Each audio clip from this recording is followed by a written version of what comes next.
Shalom Bapak Ibu, puji Tuhan. Kembali lagi kita bertemu bersama di The Living Word Community. Dan kami adalah kelompok orang-orang yang suka akan firman.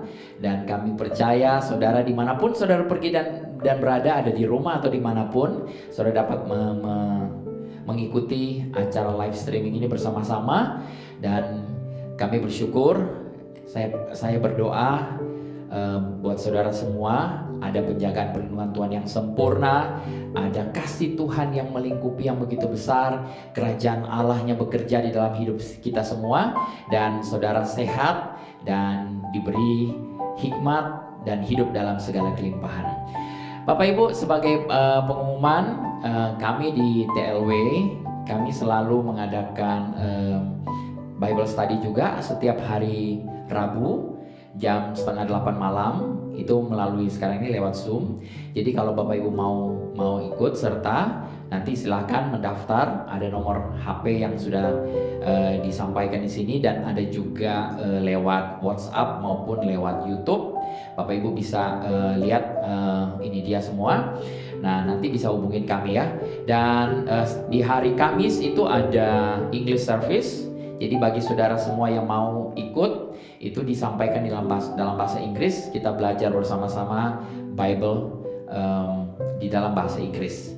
Oke, puji Tuhan. Itu saja pengumuman. Dan kita juga ada Discipleship Evangelism atau DI. Itu kita lakukan berdasarkan permintaan biasanya. Kalau Bapak Ibu mau belajar lebih dalam lagi, bisa. Kita akan buka kelas-kelas yang baru. Silahkan lagi juga menghubungi kami juga. Oke. Hari ini, besok ya, adalah 17 Agustus, di mana bangsa kita, bangsa Indonesia mengalami momen yang luar biasa ya. Kita memperingati Dirgahayu Republik Indonesia, dan kita semua bersyukur karena bangsa kita, negara kita ini adalah negara yang luar biasa ya, yang diberkati oleh Tuhan. Dan oleh sebab itu, mari sebelumnya kita mau berdoa bersama-sama ya. Puji Tuhan. Bapa, kami bersyukur kepada Engkau Tuhan. Terima kasih untuk kebaikan-Mu ya Tuhan. Dan kami bersyukur juga kalau kami boleh ada tinggal hidup di negara Indonesia ini ya Tuhan. Dan kami boleh berkarya untuk kemuliaan kebesaran nama-Mu ya Bapa. Kami percaya Tuhan, kami diberkati dengan segala berkat Tuhan dalam kerajaan surga. Dan bangsa kami, bangsa Indonesia ini, dia menjadi bangsa yang besar, yang luar biasa, yang makmur, yang kaya. Bapak, aku berdoa untuk Bapak Presiden, Wakil Presiden, seluruh kabinet, menteri-menteri, anggota-anggota DPR dan MPR, bahkan seluruh gubernur dan semua yang terlibat dalam pemerintahan ini. Engkau memberikan hikmat dan takut akan Tuhan bagi mereka ya Bapak, dan mereka dapat mengatur negara ini dengan baik ya Bapak. Terima kasih ya Tuhan. Kami bersyukur juga kalau kami semua anak-anak-Mu boleh menjadi berkat bagi negara ini ya Tuhan, bagi bangsa dan negara ini. Kami bersyukur kami boleh ada, dan kami berterima kasih buat kebaikan-Mu ya Bapa. Terima kasih pada siang hari ini ketika kabar baik disampaikan ya Tuhan, ketika benih firman-Mu itu ditaburkan. Aku berdoa di dalam nama Yesus, di dalam nama Yesus, setiap benih yang ditaburkan di tanah hati yang baik, dan itu akan tertanam, bertumbuh dan menghasilkan buah yang lebat ya Tuhan. 30, 60 bahkan 100 kali lipat. Terima kasih. Nama Tuhan saja dipermuliakan, dibesarkan. Di dalam nama Tuhan Yesus Kristus kami sambut kebenaran firman-Mu ini. Haleluya. Amin. Puji Tuhan. Merdeka. Haleluya. Hari ini saya sebagaimana The Living Word Community, kita punya tema yang luar biasa. Tema dipimpin oleh Roh Kudus, dan sub tema kita ini adalah kerajaan sorga. Nah, hari ini saya kasih judul kunci kerajaan sorga. Haleluya. Apa itu, bagaimana? Mari kita sama-sama belajar ya. Puji Tuhan. Ya, kita buka sama-sama di dalam Matius 16 ayat 19. Matius 16 ayat 19 berkata, "Kepadamu akan kuberikan kunci kerajaan sorga. Apa yang kau ikat di dunia ini akan terikat di sorga, dan apa yang kau lepaskan di dunia ini akan terlepas di sorga." Haleluya. Saudara perhatikan di sini, kalau saudara lihat di dalam versi bahasa Inggris di New King James itu dikatakan and I will give you the keys. Bukan key, tapi keys. Keys of the kingdom ya. Keys ini adalah plural, banyak ya, bukan yang single ya. Nah ini sangat penting saudara. Hari-hari ini sangat luar biasa ya. Saya merasakan pesan hari ini adalah pesan yang sangat spesial. Setiap pesan saya pasti spesial ya. Jadi tapi hari ini hari yang sangat spesial dan pesan saya sangat spesial dan sangat powerful. Saya percaya Bapak Ibu pasti akan diberkati dengan pesan hari ini ya. Karena apa? Karena kita benar-benar sekarang ini fokus kepada berita tentang kerajaan Allah. Nah Yesus kemana-mana, berjalan kemana-mana, dia selalu memberitakan kabar baik, yaitu Injil kasih karunia tentang kerajaan Allah.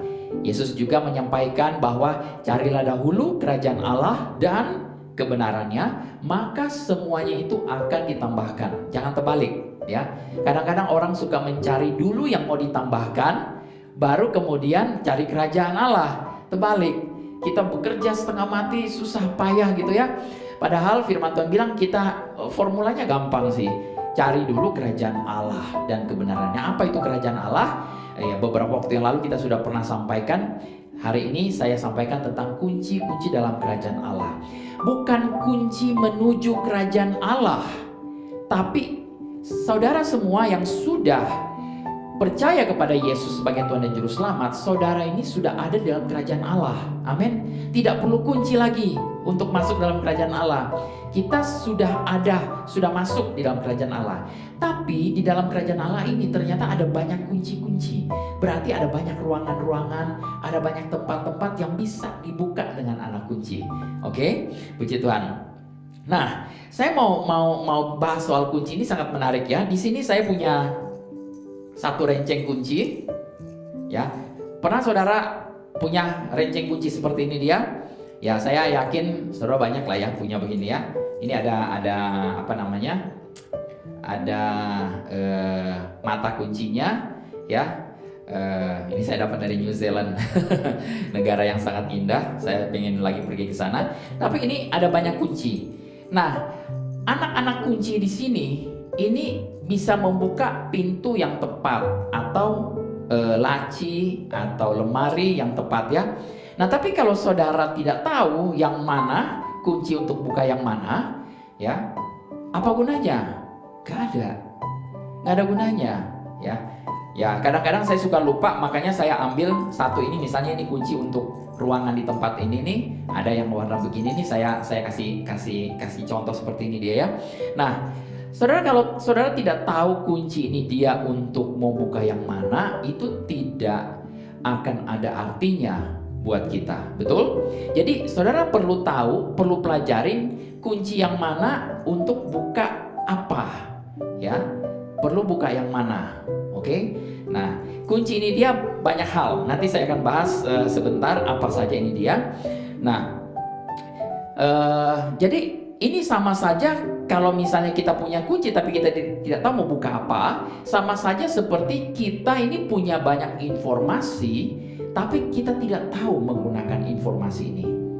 Ya, saya tahu banyak sekali orang-orang di sana, di luar sana, di dunia bisnis yang mengetahui begitu banyak informasi, dan informasi ini dikatakan bahwa informasinya adalah powerful, sangat berkuasa. Semakin Anda mengetahui semakin banyak, semakin powerful. Tapi kalau itu tidak bisa dipergunakan, sama juga bohong, ya.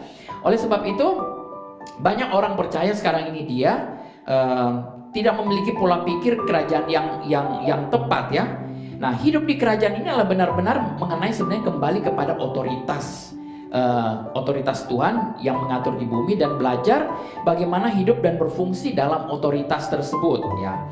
Nah, kunci-kunci yang tadi ini dia berbicara banyak hal ya, Bapak Ibu ya. Nanti sebentar kita akan belajar. Tapi kerajaan surga ini sebenarnya adalah keinginan Bapa, keinginan Tuhan buat saudara dan saya semua. Amin. Ya. Pertama saya sampaikan kita punya kunci dalam kerajaan surga. Tapi saudara perlu sadar dulu, saudara ini ada di mana? Ada dalam kerajaan surga atau bukan? Tapi kerajaan ini, saya mau sampaikan hari ini, sudah diberikan kepada saudara dan saya. Amin. Yesus pernah berkata di dalam Lukas 12 ayat 32, "Janganlah takut hai kamu kawanan kecil, karena Bapamu telah berkenan memberikan kamu kerajaan itu." Jadi kerajaan surga itu sudah diberikan. Amin. Ya, menjadi milik saya dan milik saudara. Bisa katakan amin? Amin, ya. Jadi kita tidak perlu lagi berusaha untuk masuk ke dalam kerajaan. Ketika kita terima Sang Raja Yesus Kristus, kita sudah masuk di dalam kerajaan tersebut. Dan kita memiliki hak-hak, kita memiliki benefit. Semua apapun yang ada dalam kerajaan Allah itu kita bisa peroleh. Tapi bagaimana caranya? Nah, ada kunci-kuncinya. Amin. Ya, jadi ketika saudara sudah masuk di dalam kerajaan, tapi ada pintu-pintu, saudara tidak tahu bagaimana cara membuka pintunya karena ada kuncinya, ya saudara tidak akan mendapatkan benefit tersebut. Padahal semua sudah tersedia buat saya dan saudara. Nah, saudara, suatu hari Yesus bercakap-cakap dengan murid-muridnya ya. Kita bisa baca di dalam Matius 16 ayat 13 sampai 19. Ini ayat sedikit panjang, tapi saya mau hari ini kita baca sama-sama ya semua. Matius 16 ayat 13 sampai 19. Setelah Yesus tiba di daerah Kaisarea Filipi, ia bertanya kepada murid-muridnya, "Kata orang, siapakah anak manusia itu?"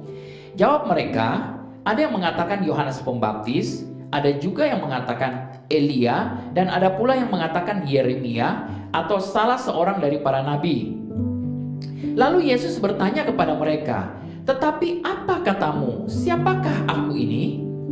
Maka jawab Simon Petrus, "Engkau adalah Mesias, anak Allah yang hidup."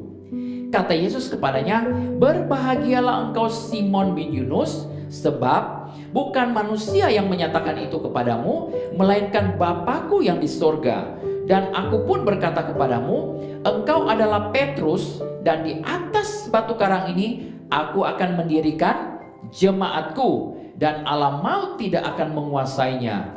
Kepadamu akan kuberikan kunci kerajaan sorga. Apa yang kau ikat di dunia ini akan terikat di sorga, dan apa yang kau lepaskan di dunia ini akan terlepas di sorga." Nah, bagian yang terakhir ini tadi kita sudah baca sama-sama di awalnya. Berarti ini sebenarnya adalah pertanyaan Yesus, dan kemudian dijawab oleh Petrus, dan Petrus mengatakan bahwa engkau adalah Kristus, anak Allah yang hidup.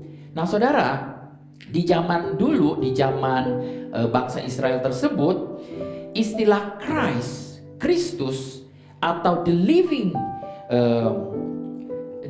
God, the Son of the living God, itu hanya khusus eksklusif untuk Mesias atau seseorang yang akan membebaskan.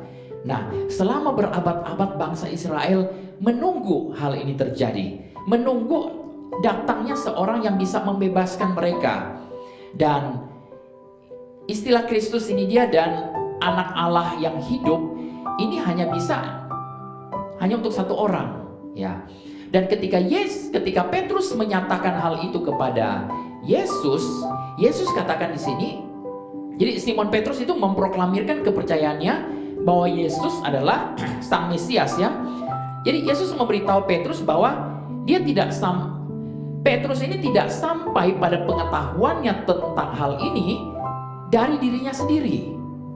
Amin. Ya, jadi Yesus katakan, "Petrus, ini bukan hasil pikiranmu, tetapi Roh Kuduslah, Bapa sendirilah yang mewahyukannya kepada engkau." Ini begitu dahsyat, ya.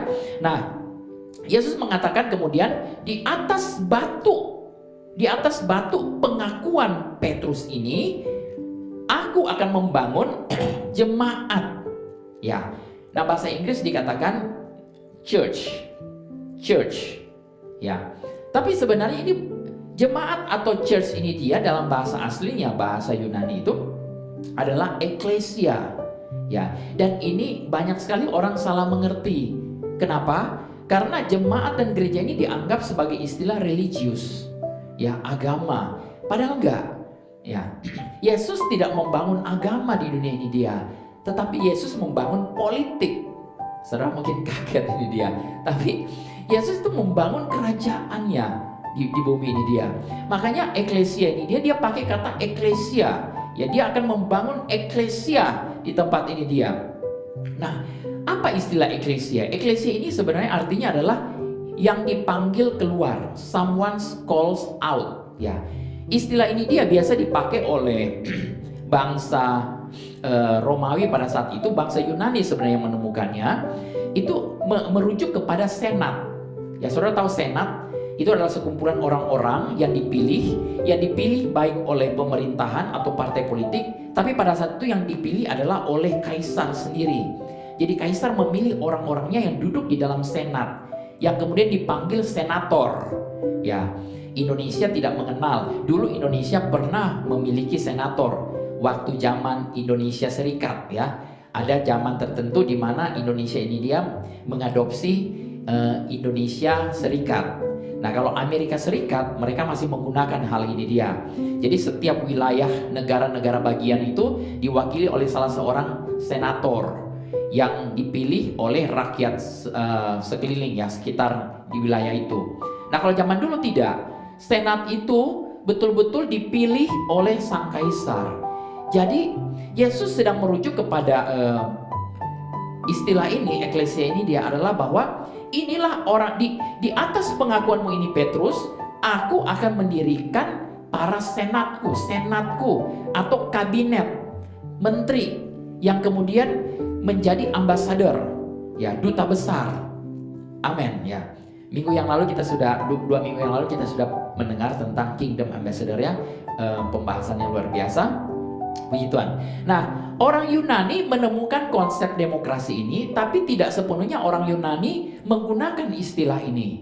Kemudian ketika bangsa Romawi datang menjajah hampir sebagian wilayah, seluruh wilayah boleh dibilang, ya, seluruh wilayah di Timur Tengah itu dikuasai oleh bangsa Romawi. Kaisar ini begitu pintar, dia mengadopsi, dia mengambil istilah-istilah ini, dia mengambil bahan pemikiran para filsuf Yunani ini dan dia terapkan. Nah, saudara, banyak kerajaan itu mereka suka menginvasi satu negara, kemudian rakyatnya dibuat bodoh, dibikin budak. Tapi kemudian apa yang terjadi? Tidak berhasil, ya. Satu invasi itu tidak berhasil. Nah, bangsa Romawi tidak begitu.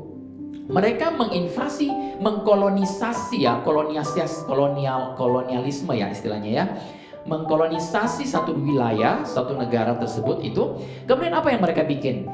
Mereka ajarkan kepada rakyatnya itu dia bahasa Romawinya, cara orang Romawi berdagang, tradisi, culture-nya mereka, ya, budayanya mereka, ya. Untuk apa? Kemudian ketika orang ini jadi pintar bercocok tanam, pintar berdagang dan lain-lain sebagainya, mereka dipungut pajak. Nah, bangsa Romawi pintar sekali, jadi mereka ambil pajak sebanyak-banyaknya untuk dibawa kepada kaisar, dan kaisar tidak perlu hadir di wilayah tersebut. Nah, jadi ini dia bagus sekali. Yesus memang lahir pada zaman kerajaan Romawi ini berkuasa. Sebenarnya kenapa? Saya cuma lagi berpikir kenapa, ya, Yesus harus lahir pada zaman tersebut. Sebenarnya Tuhan juga punya rencana yang luar biasa. Karena di zaman itu kerajaan itu dia, ya, kerajaan Romawi yang satu-satunya bisa merepresentasikan bagaimana kerajaan Allah itu dia berfungsi. Ya, makanya dipakai Yesus lahir pada saat kerajaan Romawi yang berkuasa. Oke, jadi di kekaisaran Romawi ini dia, senat itu atau eklesia itu dia seperti kabinet yang modern ini dia. Nah, orang-orang ini dipilih sendiri oleh kaisar untuk apa? Untuk menerima pemikiran sang kaisar, sang raja, menerima keinginan, hasratnya untuk apa? Kemudian itu untuk dibuat semacam undang-undang, dan undang-undang itu akan diterapkan di dalam kerajaannya, ya, di mana memungkinkan undang-undang itu akan dibuat, ya. Jadi tugas mereka itu seperti itu. Tugas para senat itu mengambil pemikiran sang kaisar. Nah, kita ini adalah eklesia, gerejanya, jemaatnya, ya, orang-orang yang dipanggil menjadi senator, ambassador atau menteri-menterinya. sang raja. Amin. Ya, saya senang sekali karena kita dipanggil sebagai eklesia, dianggap sebagai senator. Ini suatu jabatan yang sangat terpandang ya. Ambassador itu, menteri itu luar biasa. Nah ingat saudara, kita bukan tentara, ya, kita bukan prajurit. Haleluya. Saya nggak tahu di beberapa, dulu saya pernah mendengar beberapa orang yang mengajar bahwa kita adalah prajurit, tentaranya Allah. Saya baca dalam Alkitab tidak ada kita menjadi tentara, ya. Kita ini menjadi duta besar, menjadi ambassadornya Allah, ya, menjadi para pembawa kabar baik, ya. Nah, masalah tentara, ada tentara kerajaan sorga, para malaikat-malaikat, mereka itu yang akan menjaga kita. Amin. Ya, jadi kalau misalnya kita lagi kesulitan, lagi misalnya ada sesuatu yang terjadi dengan kita, ya, kita tinggal tunggu polisi datang. Amin. Polisinya siapa? Ya, ada malaikat yang akan datang, yang akan membereskan. Nah, ini sekedar intermezzo aja ya. Oke. Jadi fakta bahwa Yesus menggunakan eklesia ini untuk menggambarkan kepada para pengikutnya ini dia, bahwa Yesus sementara ini dia bangun itu, pertama itu gereja itu atau eklesia itu bukan istilah politik, bukan istilah agama, tapi istilah politik. Nah, politik itu apa sih saudara? Kadang-kadang orang gereja agak agak sedikit alergi dengan istilah politik ini dia ya. Tapi politik itu sebenarnya apa? Politik itu adalah dari dan untuk atau untuk kepentingan masyarakat, rakyat banyak. Itu politik ya. Jadi kalau kita bilang ada politician atau politikus, jadi orang-orang yang seharusnya mewakili rakyat, dari rakyat dan untuk rakyat kembali. Nah sekarang ini dia, saya tidak tahu, ada banyak politikus juga yang tidak benar, tapi saya juga percaya ada banyak juga politikus yang benar-benar yang bekerja untuk kepentingan orang banyak. Oke, jadi gereja itu gereja atau eklesia itu bukan istilah religius, tapi istilah politik. Dan seluruh diskusi tentang kunci-kunci yang tadi itu dia, ini yang mengikat, melepas itu juga bukan istilah agama, tetapi itu istilah politik saudara ya. Jadi sebenarnya Yesus sementara berkata dengan cara yang sama, sang kaisar atau sang raja ini dia, ya Tuhan atas pemerintahnya ini dia, ini telah membentuk senat, eklesia, kabinet, para menteri atau duta besarnya ya. Jadi seperti kaisar membangun begitu, saya juga, Yesus atas pengakuanmu Petrus bahwa di atas batu karang ini dia, aku juga membangun senatku, aku membangun ambasadorku, aku membangun para menteri-menteriku. Puji Tuhan ya. Jadi Yesus bukan mendirikan agama di dunia ini dia, ya puji Tuhan kita disebut Kristen karena pengikut Kristus. Kristen ini sebenarnya bukan agama tapi suatu gaya hidup. Karena kita mengikuti Kristus, kita disebut orang-orang Kristen. Puji Tuhan ya. Nah, tapi eklesia ya, kita dipanggil untuk keluar, untuk pergi, untuk ngapain? Untuk memberitakan kabar baik ini dia.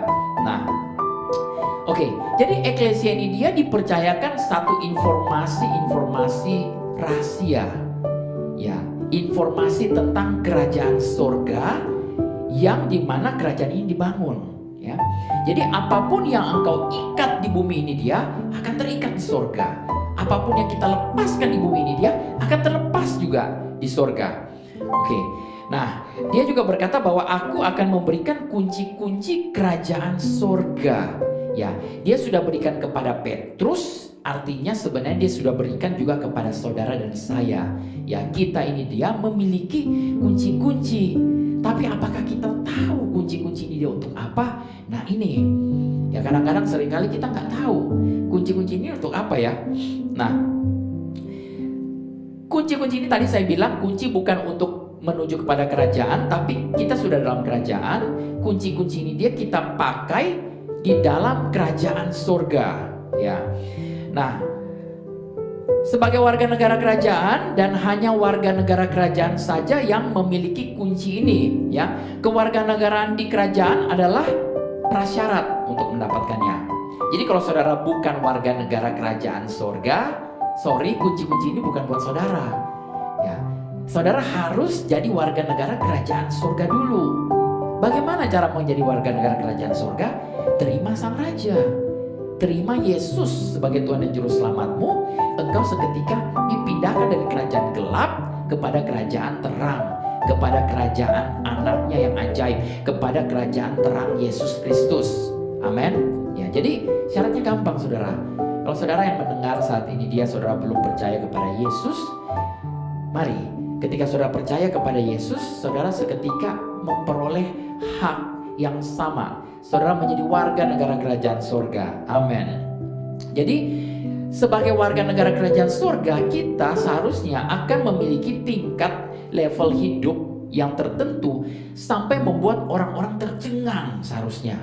Amin. Haleluya. Tercengang karena apa? Karena begitu banyak mujizat yang bisa dilakukan. Karena begitu banyak hal-hal yang luar biasa yang bisa kita lakukan. Yesus berjalan kemana-mana, saudara. Dia menggunakan kunci-kunci kerajaan ini. Sehingga apa? 5 roti dan 2 ikan dia bisa lipat gandakan menjadi, bisa kasih makan untuk 5.000 orang. Itu yang tercatat hanya 5.000 orang. Belum yang lain-lainnya, belum anak-anak dan belum ya para wanitanya. Banyak sekali. Jadi Yesus bisa berjalan di atas air. Yesus bisa menyembuhkan orang yang sakit. Sebenarnya ini bukan suatu mujizat bagi Yesus. Yesus sementara mengatakan bahwa inilah hidup yang normal di dalam kerajaan Allah. Amin. Kita harusnya mengalami hidup yang normal. Ya, ketika dia tidak memiliki uang untuk memberi makan kepada banyak orang pengikutnya, apa yang dia lakukan? Ya, dia tanya kepada para muridnya ya. Sebenarnya dia bukan ngetes, saudara, tapi dia hanya bilang, bagaimana nih caranya kita kasih makanin orang segini banyak? Ya, kemudian murid-murid berkata bilang, ya Tuhan, kita cuma punya segini. Kita cuma punya 5 roti, 2 ikan, cuma punya segini. Ya, saudara, di dalam kerajaan surga, kita jangan lagi mengatakan, ya Tuhan, saya cuma punya segini. Tapi yang segininya ini, ketika ada di tangan Yesus, dia arahkan matanya. Alkitab mencatat bahwa he looked up. Dia melihat ke atas dan dia mengucap syukur. Yang pertama-tama Yesus lakukan mengucap syukur. Ya, salah satu kunci adalah mengucap syukur, saudara. Ketika saudara mengucap syukur, yang sedikit, yang apa adanya itu menjadi banyak. Dan ingat, dia bukan menjadi banyak dulu, baru dibagi-bagi. Ya, ada tindakan iman. Ketika dia sudah berdoa mengucap syukur, langsung dibagi-bagi. Ketika dibagi-bagi itulah menjadi multiplikasi. Amin. Jadi kita tidak bisa mendoakan sesuatu terus menunggu, melihat, tunggu dulu. Waduh, belum terjadi kesembuhan, ya sudah saya tunggu aja dulu. Tidak. Ya, kalau saudara sementara terbaring sakit di rumah, saudara mendengar firman Tuhan, bilur-bilur Yesus sudah menyembuhkan, saudara ambil satu tindakan. Orang sakit ngapain? Ya bangkit, bangun dari ranjang. Itu yang pertama kali, saudara. Kalau saudara merasa sudah sehat, sembuh, bangkit, keluar dari ranjang. Ya jangan saudara tidur terus. Haleluya. Oke? Ya.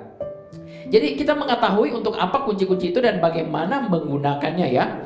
Jadi kita memiliki kunci-kunci ini. Kunci-kunci ini adalah pengetahuan, saudara. Ya. Ketika kita mengetahui untuk apa kunci-kunci ini maka dan bagaimana menggunakannya, maka akan ada begitu banyak hal yang luar biasa yang akan kita peroleh. Di dalam Lukas 8 ayat 10 bagian A, Yesus katakan, kepadamu diberi karunia untuk mengetahui rahasia kerajaan Allah. Haleluya. Jadi kunci-kunci ini kita perlu pelajari. Ini sebuah rahasia. Kalau saudara tahu sebuah rahasia itu adalah apa? Adalah segala sesuatu yang tidak kita ketahui. Betul? Rahasia adalah sesuatu yang tidak saudara ketahui. Nah, terutama kalau ada orang lain yang melakukannya, saudara tidak tahu, yaitu rahasia. Nah, mujizat itu termasuk dalam kategori ini. Mujizat itu termasuk dalam kategori ini. Adalah sesuatu yang rahasia. Kita tidak tahu bagaimana caranya terjadi, tiba-tiba terjadi gitu loh. Kita tidak tahu bagaimana terjadi kesembuhan, tiba-tiba terjadi kesembuhan. Kita tidak tahu tidak punya uang tadinya, tiba-tiba ada uang. Ya, puji Tuhan ya. Haleluya. Nah, ini yang seakan-akan ada hal yang menentang hukum alam ya. Seperti apa? Seperti Yesus berjalan di atas air. Ya, itu menentang hukum alam nggak? Menentang hukum alam. Ya, kenapa? Karena ya coba aja saudara berjalan di atas air, pasti tenggelam. Ya, coba berjalan di atas kolam renang seperti itu. Wah, saya seperti Yesus nih kata. Ya, saudara pasti tenggelam. Kalau tidak ada untuk satu purpose, tujuan, saudara jangan coba-coba seperti itu dia ya. Lagi ikut satu kapal, terus saudara, oh saya seperti Yesus, saudara loncat keluar, pasti tenggelam. Ya, Yesus punya satu tujuan, dia mau pergi ke satu tempat. Ya, karena tidak ada kapal tidak menghalangi dia untuk pergi kepada tujuannya. Amin. Jadi kalau tidak ada fasilitas, tidak menghalangi saudara untuk mencapai tujuanmu. Amin. Ya, kalau tidak ada fasilitas, saya katakan sekali lagi, tidak akan menghalangi saudara untuk mencapai tujuanmu. Amin. Berdoa untuk sesuatu yang supranatural terjadi. Amin. Praise God. Nah, jadi orang-orang ini sudah melihat Yesus berjalan di atas air, menyembuhkan orang sakit, membangkitkan orang yang mati. Dia pernah juga mengutuk pohon ara, ingat ya, dan berbicara kepada badai, menenangkan badai ya. Dia memperbanyak roti dan ikan. Nah, masih banyak hal lain yang di luar nalar manusia, di luar pikiran kita ya. Tetapi bagi Yesus ini bukan suatu mujizat ya. Bagi kita mungkin ini mujizat, tapi Yesus akan mengatakan seperti ini dia. Ini loh, saya menggunakan kunci-kunci untuk melakukan hal ini dia. Ya, saya memakai kunci-kunci dalam kerajaan surga. Jadi saya tahu saya bisa pakai ini dia dan terjadi sesuatu. Ya, kunci-kunci ini bisa membuka kemakmuran, kunci ini bisa membuka untuk kesembuhan, bisa membuka damai sejahtera, bisa membuka otoritas dan kuasa. Ya. Ya, Yesus selalu katakan, perhatikan aku. Ya.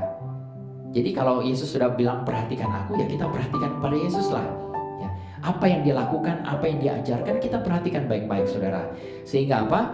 Kita bisa belajar bahwa sementara Yesus menggunakan kunci-kunci. Ketika tidak ada uang dia untuk membayar pajak, dia bilang, Petrus kamu kail ikan. Begitu dikail ikannya dapat, di dalam mulut ikan ada 2 keping. Dia bilang 1 bayar untuk pajak kamu, 1 untuk pajak saya. Selesai. Amin, haleluya. Kalau saudara kurang bayar pajak, puji Tuhan, Tuhan pasti menyediakan. Amin. Nah, jadi Yesus tidak ragu lagi bahwa kerajaan itu seharusnya berfungsi bagi gerejanya, sama seperti itu bekerja untuknya, untuk dirinya sendiri ya. Nah, pada malam sebelum dia meninggal, Yesus mengatakan di dalam Yohanes 14 ayat 12 sampai 14, kita baca sama-sama ya.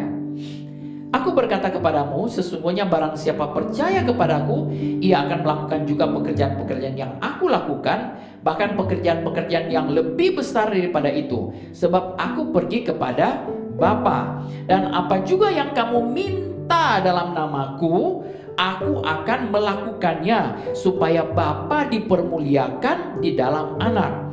Jadi jika kamu meminta sesuatu kepadaku dalam namaku, aku akan melakukannya.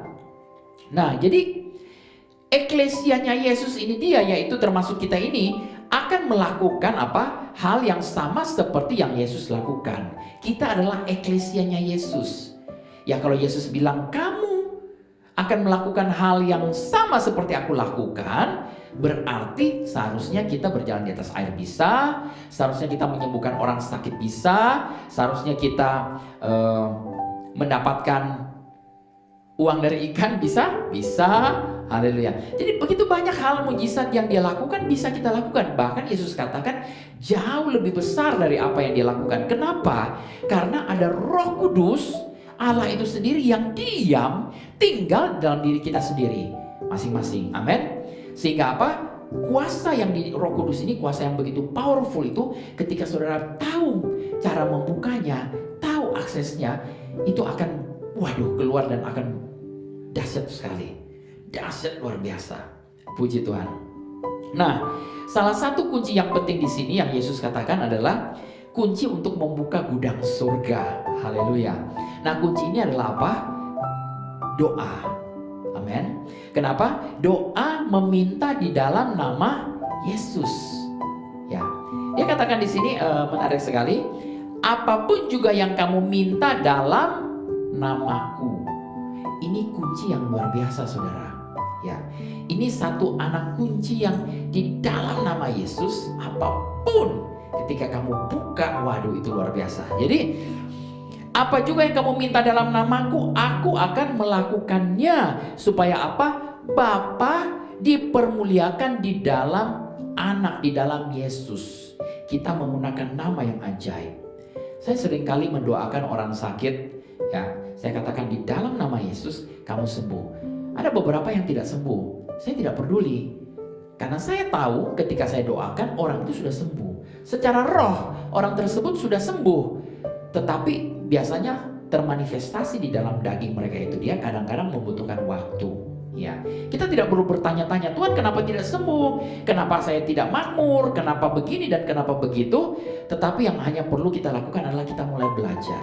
Study the word. Ya, luangkan waktu saudara dan pelajari kunci-kunci ini dia. Oke? Ya. Jadi kita perlu menggunakan kunci yang benar. Kita meminta di dalam nama Yesus. Ya, sesuai dengan kehendaknya dan sejalan dengan tujuannya ya. Itulah yang akan membuka pintu air surga, air bah datang kepada saudara. Amin. Ya. Jadi Yesus banyak hal yang dia menggunakan kunci-kunci ini dia. Tadi saya sudah sampaikan bahwa ketika cuma ada 5 roti dan 2 ikan, mereka mengatakan begini. Salah satu muridnya mengatakan bahwa yang kita miliki cuma hanya ini, sedikit Tuhan. Nah, kabar baiknya 1 Efesus 3 berkata apa? Terpujilah Allah Bapa dan Tuhan kita yang dalam Kristus telah apa? Mencurahkan segala berkat rohani dalam kerajaan surga. Segala itu artinya semua. Semua itu artinya segala. Segala itu artinya semua. Mau dibolak-balik sama ya. Jadi semua berkat dalam kerajaan surga sudah diberikan. Tinggal saudara mau percaya atau enggak. Ya, saya percaya bahwa berkat rohani dalam kerajaan surga sudah diberikan kepada saya. Amin ya. Nah, kita perlu tahu kunci-kunci ini dia. Jadi pengetahuan tentang rahasia kerajaan Allah ini sudah diberikan kepada kita juga. Amin. Pengetahuan ini mengarahkan kita kepada satu pemahaman, Bapak Ibu. Nah, begitu kita tahu prinsip di balik kunci-kunci ini dia, kita dapat memahami bagaimana cara kerja kerajaan Allah di bumi ini. Amin. Nah, ada beberapa prinsip yang saya definisikan di sini dari kunci-kunci ini dia. Saya cepat saja ya. Pertama, kunci itu mewakili apa? Otoritas. Ya, otoritas. Kita tahu apa otoritas? Otoritas itu adalah hak menggunakan kuasa. Jadi sudah diberikan kuasa, tapi kuasa ini dia kita punya hak pakai atau enggak. Kalau kita tidak diberi otoritas, wewenang, kita tidak bisa pakai. Tapi kalau saudara diberikan otoritas, itu bisa. Ya, bisa digunakan. Saya selalu menggambarkan ini seperti Pak Jokowi, Pak Presiden kita yang luar biasa ini. Ya, dia punya otoritas, dia punya kuasa. Ya, ada angkatan bersenjata, angkatan TNI, angkatan laut, angkatan udara. Dia punya kuasa untuk memerintah para prajurit ini dia, tentara TNI ini dia untuk pergi menyerang negara yang lain. Betul? Ya, punya kuasa. Tapi otoritasnya adalah mau nggak dia pakai kuasa ini dia untuk pergi menyerang? Nggak. Dia tidak akan pakai otoritasnya untuk menyerang negara lain. Betul? Ya, kalau tidak ada apa-apa ngapain diserang negara yang lain. Nah, ini jadi membedakan antara kuasa dan otoritas ya. Nah, jadi ketika Anda punya kunci ya, misalnya bos saudara itu atau siapalah atasan saudara atau orang tua saudara ini dia memberikan kunci kepada saudara untuk satu toko atau rumah, berarti saudara itu punya otoritas, punya kuasa atas tempat tersebut. Amin. Ya, saudara bisa buka kantor. Kalau punya pegang kunci buka kantor, berarti saudara punya hak atas semua apa yang ada di dalamnya. Betul? Ya, apakah saudara mau ambil bawa pulang semua, itu sudah diberikan otoritas kepada saudara. Nah, jadi Kristus berkata bahwa aku memberikan kunci kerajaan surga. Jadi artinya Yesus memberikan kepada kita, kepadamu otoritas, ya, hak untuk menggunakan kuasanya. Otoritas apa? Otoritas sama seperti di sorga. Jadi apapun yang kita ikat di bumi ini terikat, apapun yang kita lepaskan di bumi terlepas di surga. Ya, ini hadiah yang luar biasa sekali ya. Nah, yang kedua ini kunci ini mewakili akses. Kunci mewakili akses. Kenapa saya bilang kunci mewakili akses? Kalau saudara salah kunci, ya, saudara mau buka mobil, nggak bisa kebuka, bisa cepat nggak? Ya nggak bisa cepat. Ya, saudara harus bongkar dulu mobilnya. Ada teman saya kemarin, saya dengar ketinggalan kuncinya ya. Ada beberapa kali juga saya pernah ketinggalan kunci dalam mobil, susah. Jadi gimana caranya? Nggak bisa akses, nggak bisa buka dengan cepat. Ya, tidak punya akses untuk masuk ke dalamnya. Karena apa? Karena nggak punya kunci, atau kuncinya ketinggalan di dalam, atau kuncinya salah. Ya, kalau kuncinya salah ya sudah berabe. Ya, jadi kunci-kunci ini dia memberikan akses kepada saudara dan saya untuk pergi ke satu tempat atau membuka satu tempat, dan sebenarnya kita tidak perlu ragu-ragu lagi karena kita memiliki semuanya ini dia ya. Nah, saudara, saya suka dengan cerita Elisa dengan bujangnya ya. Di dalam kitab 2 Raja-Raja 6 ayat 15 sampai 18, saudara tidak perlu buka, nanti saudara baca saja nanti setelah acara ini. Ya. Di situ menceritakan tentang Elisa dan bujangnya. Waktu itu bangsa Israel berperang dengan Raja Aram, dan setiap kali Raja Aram mengirimkan tentaranya untuk menyerang bangsa Israel, apa yang terjadi? Sudah diketahui lebih dulu. Jadi bangsa Israel itu dia sudah mengepung satu daerah tertentu. Nah, kemudian raja ini kan kesel banget nih. Dia bilang, ini pasti ada mata-mata nih di dalam kita nih. Kalau enggak, bagaimana orang Israel itu bisa tahu kita mau serang dari kanan, mereka sudah hadang di sana, kita kalah. Kita mau serang ke kiri, mereka sudah tahu. Saya mau cari siapa mata-mata di sini, saya akan bunuh. Dia bilang, dia marah sekali. Tapi salah satu prajuritnya bilang begini, bukan Tuanku Raja. Di sini tidak ada seorang pun yang pengkhianat. Tapi ada seorang nabi di Israel namanya Elisa.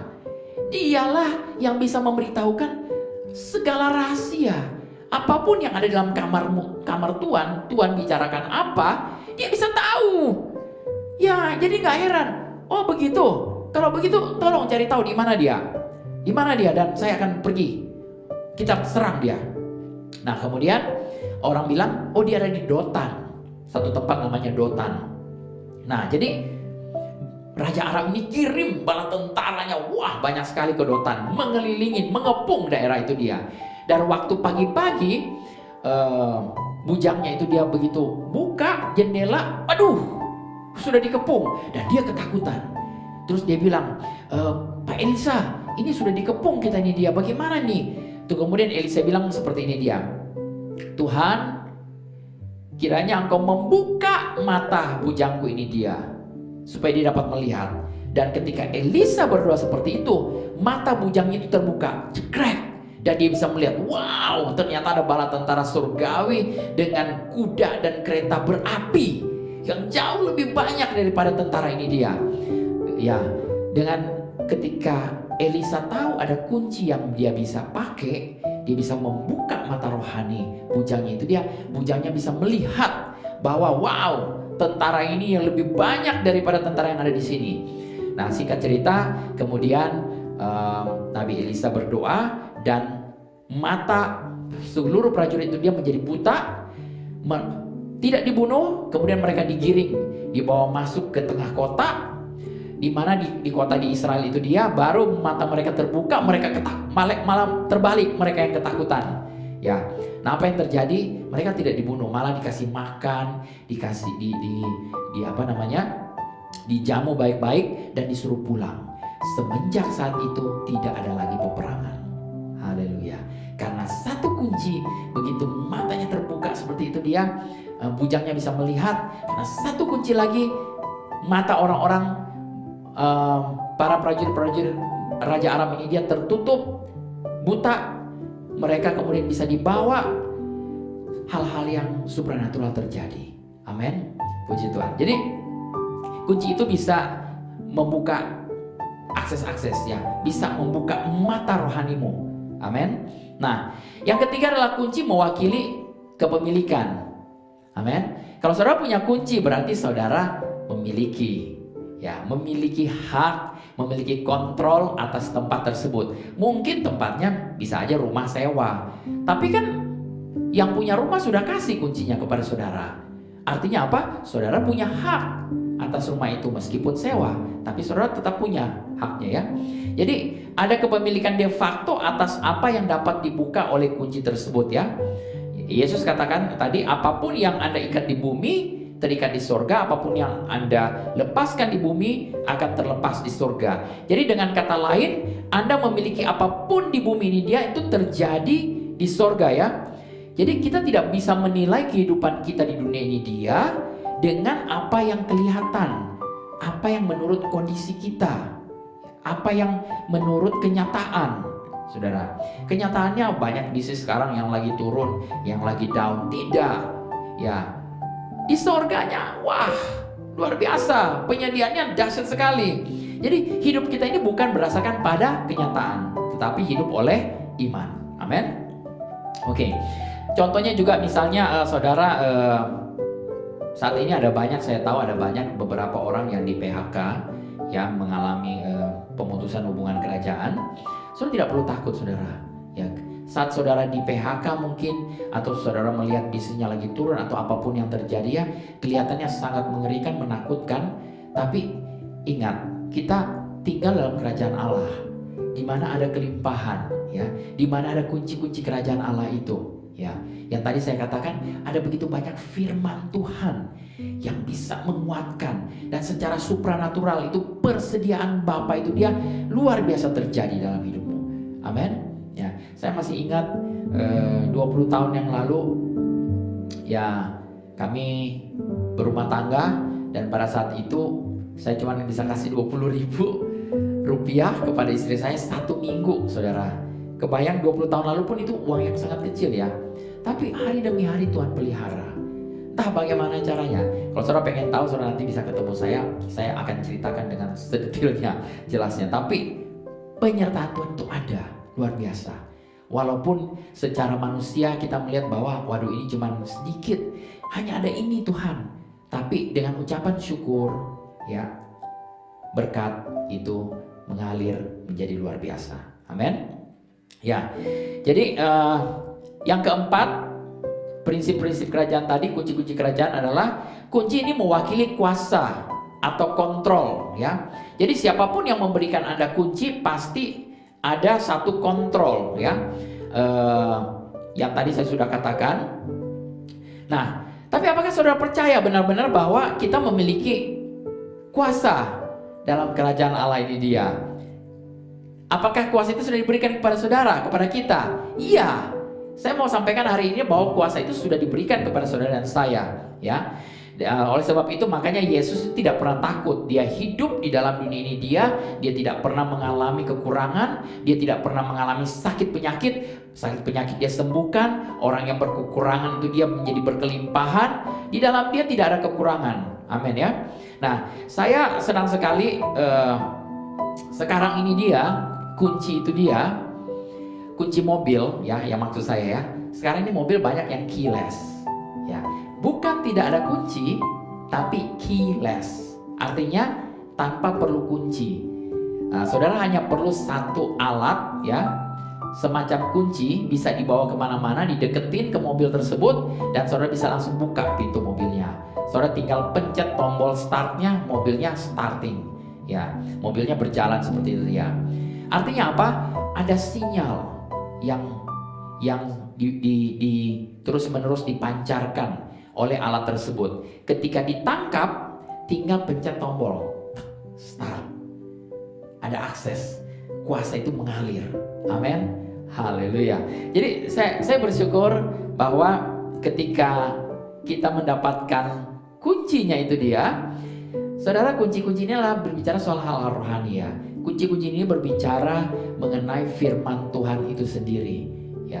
Di di mana itu bisa membuka akses kepada banyak hal, kesembuhan, kelimpahan, kemakmuran, dan peningkatan yang dahsyat Tuhan. Ya, saya bersyukur Bapak Ibu, hari ini kita ambil satu